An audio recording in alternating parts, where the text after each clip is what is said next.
and welcome to another video from PJG Productions. Today we're taking out the DJI P3 4K drone. We're going to go fly over the continuing building of the Gainesville Park and Ride.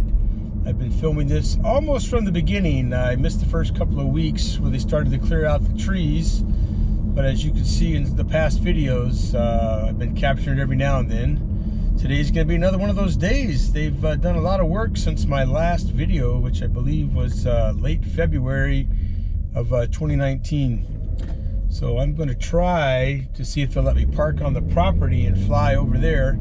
If not, I'll go to my regular spot and take off and fly around. A little windy out today, but not too bad.